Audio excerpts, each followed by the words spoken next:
Good evening. This is Dolia De Silva for Gold FM, bringing you your news in detail.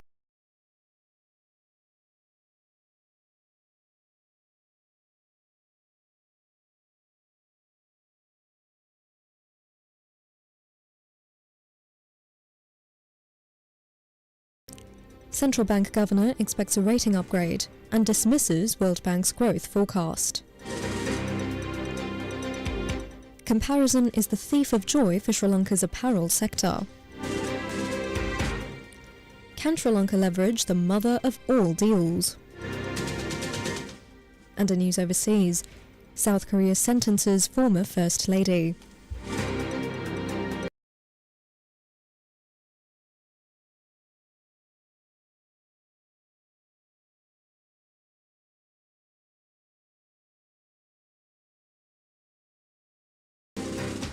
In your top story, the World Bank may think that Sri Lanka's economy will grow at 3.5% this year, but not the governor of the central bank, Dr. Nandalal Veerasinghe.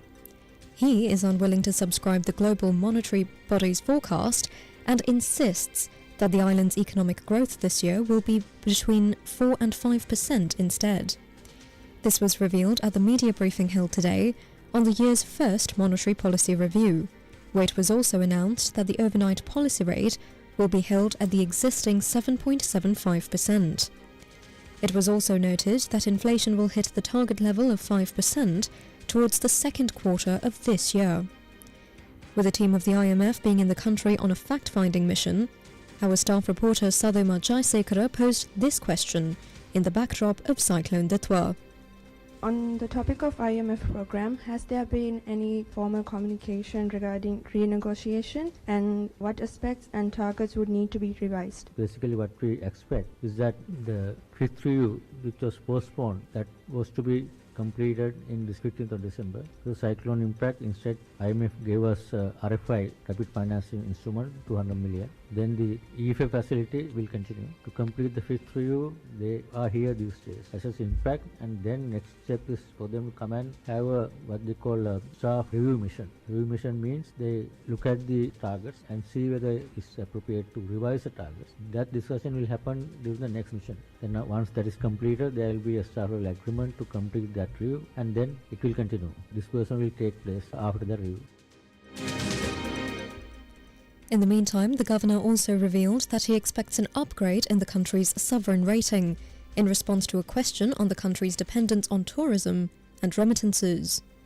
It's important to rely more on foreign exchange earnings than investments coming from abroad. Earnings means we, as a country, we earn ourselves the foreign exchange. That's where one source is tourism, other one is remittance, other one is export. So that's in the last 3 years, and continuously we have been able to record current account surpluses. This also country will record the current account surplus in terms of more foreign exchange earnings than what we are going to spend this year. That's the important part. Obviously, investment also is important to support the growth. That will happen over a period of time. For that, there are certain things like rating will have to be improved. Now we're hoping that this year there will be an upgrade of sovereign ratings compared to what we are.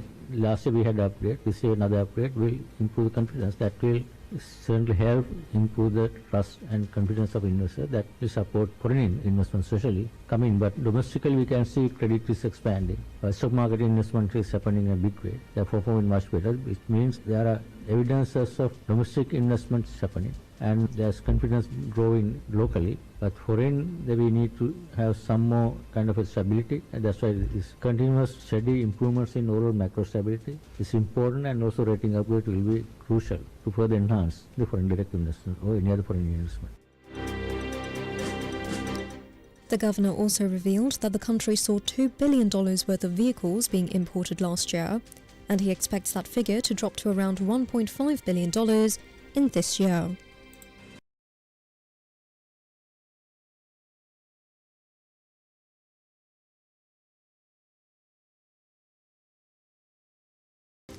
A team from the IMF concluded a week-long visit to Colombo to assess the devastation caused by Cyclone Ditwa. Officials characterized this visit strictly as a fact-finding mission, and that there were no discussions on the extended fund facility. However, Mission Chief for Sri Lanka, Evan Papageorgiou, said that the team plans to field a mission at the earliest possible juncture to resume discussions on economic policies for the next review under the EFF. Sri Lanka's apparel export sector enjoyed better returns in 2025, but exporters say they cannot be satisfied. The Export Development Board announced that total apparel exports for 2025 increased by 4.93% over the previous year, growing from $5.05 billion in 2024 to $5.3 billion in 2025. According to Johan Lawrence, the Secretary General of the Joint Apparel Association Forum, the numbers are not anything to be particularly happy about. While Sri Lanka's exports to the US, the island's largest trading partner, grew by roughly 6%, Lawrence says competitors like Cambodia and Vietnam saw a staggering jump. There are some challenges because you take the US in particular, some of our other competitors have grown more than Sri Lanka has. Yes, Sri Lanka's business to the US has increased, but other competitor countries have increased by larger amounts. So it's something that we need to be conscious of. If you take the period from January to October, Sri Lanka's export to the US in particular, Sri Lanka grew by about 6%, but countries like Cambodia grew at 26%, Bangladesh grew at 14%, Vietnam grew at 12%, even India, who has a higher tariff than Sri Lanka, grew at 7%. This is something that we have to be conscious of, is that other countries are making bigger headway. Obviously, the US market declined in total there because there was a reduction from China of about 28 or 30%. As for the expectations for 2026, this is what Lawrence had to say. It's a little difficult to say. We would predict probably that same sort of 4-5% growth would be hopefully, but it is dependent obviously on a number of variables. Obviously what happens finally with the US tariff situation is something that's of importance. Today's announcement of a new trade deal between India and the EU will have its implications on Sri Lanka's apparel. There are some headwinds ahead that we're going to have to try to manage if we're trying to keep this same level of growth. Lawrence is also of the opinion that there is one particular area in which Sri Lanka is continuing to fall behind. Essentially, it's cost competitiveness. That's the only thing that today's world, the most important thing is to be cost competitive. We're fine with delivery, we're fine with getting logistics, all of that is fine, but Sri Lanka has to be cost competitive. We are finding that we are losing ground here. So this is something we have to focus on. Labor is a significant cost, and the focus has been more on productivity. If you look at the total cost to the company of employing somebody, then Sri Lanka stands out as being higher than our regional competitors. He also spoke further about the recently announced trade deal between India and the European Union and its possible impact on Sri Lanka's apparel sector. We need to look at the detail, but on the face of it, it would negatively impact Sri Lanka because India obviously gaining duty-free access to the EU for apparel would be a challenge for Sri Lanka. And similarly, there are some complications with the GSP scheme. It looks like it would be more of a disadvantage than an advantage. The trade deal between India and the EU is causing a certain degree of anxiety, but some parties have a more optimistic point of view.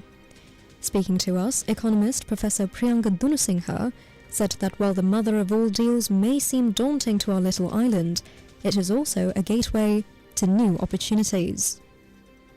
There will be outsourcing from Indian markets to neighboring markets, particularly in the area of leather product, textile, rubber-based product and marine and so on and so forth. There will be new markets will be open to Indian investors. So as a result of that, India will sourcing some of those products into its country. So in that context, Sri Lanka certainly can benefit out of the trade agreement. Given the areas of trade liberalization, we can clearly see that in the area of leather, textile, rubber-based products, gem and jewellery and marine-related products, Sri Lanka also competes in the EU market. So in that context, certainly there is a challenge for Sri Lanka, but at the same time, I see that Indian investors will look into partner for sourcing from South Asian other countries as well. So in that context, Sri Lanka can certainly looking into opportunities when up with the trade agreement.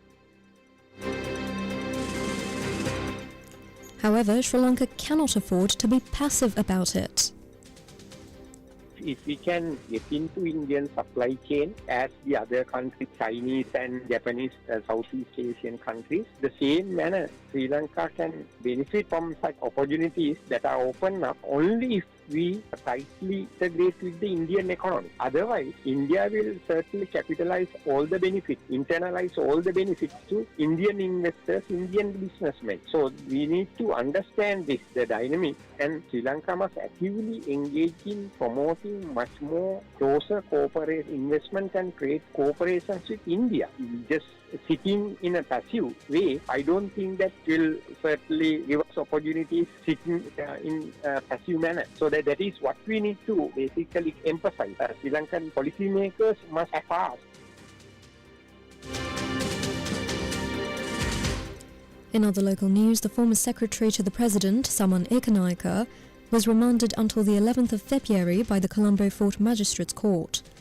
The order was issued by Magistrate Isuru Nityakumara after Ekanayaka appeared in court as the second suspect in a case involving the alleged misappropriation of over 16 million rupees. The charges relate to the use of public funds for former President Ranil Wickremesinghe's 2023 visit to the United Kingdom to attend his wife's graduation ceremony. During today's proceedings, Additional Solicitor General Dileepa Piris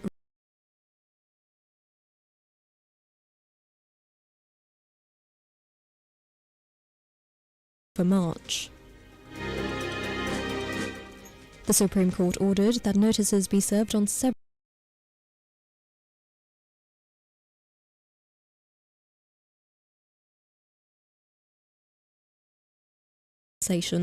paid to former ministers and members of parliament whose properties were allegedly damaged during the 2022 Aragalaya period. The petitioner, environmentalist Dr. Ravindranath Dabare, alleges that these payments were based on false declarations. Notices are to be served on former Secretary to the Defence Ministry, retired Major General Kamal Gunaratne, former Inspector General of Police Chandana Vikramaratne, and former Navy Commander Nishanta Ulugutenna. Former Ministers Prasanna Ranatunga and Tiran Allis, alongside former Public Security Ministry Secretary Jagat Alvis, are also included.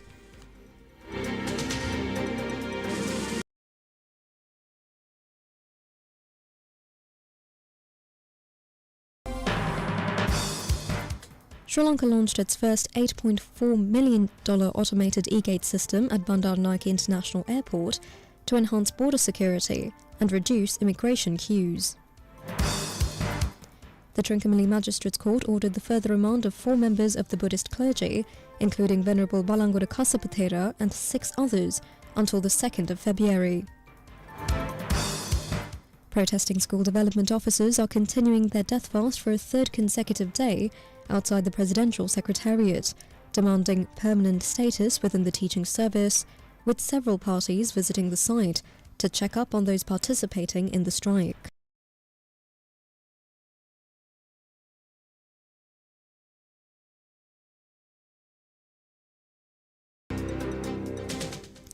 The Colombo Bourse was mixed today, with the all-share price index reaching an all-time closing high of 23,992.11 today, after gaining 31.95 points. The more liquid S&P SL20 index dropped 2.16 points to end the day at 6,670.21 points. Turnover was 7 billion rupees.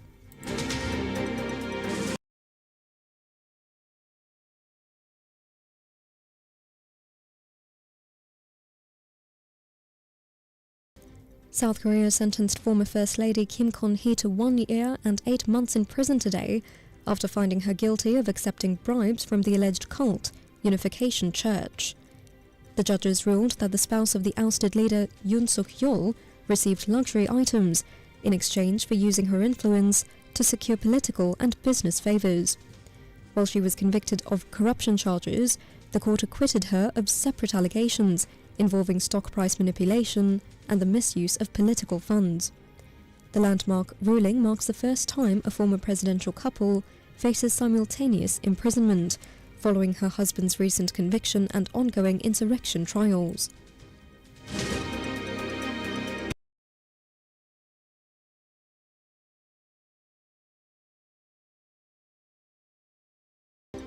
Mexican President Claudia Sheinbaum formally requested the South Korean President Lee Jae-myung to help secure more BTS concert dates after 1 million fans scrambled for just 150,000 tickets.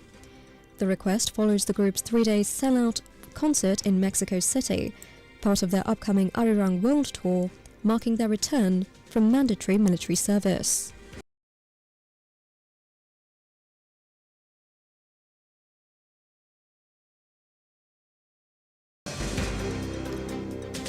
The former owner of the Dambulla Thunders cricket franchise, Tamim Rahman, was sentenced by the Colombo High Court after pleading guilty to charges of match fixing. The British national of Bangladeshi origin was accused of attempting to influence the outcome of matches during the 2024 Lanka Premier League. The court imposed a fine of 24 million rupees and a 4-year prison sentence, which was suspended for 5 years. That's it for now. This is Tullia De Silva for Gold FM. Thank you, and have a lovely evening ahead.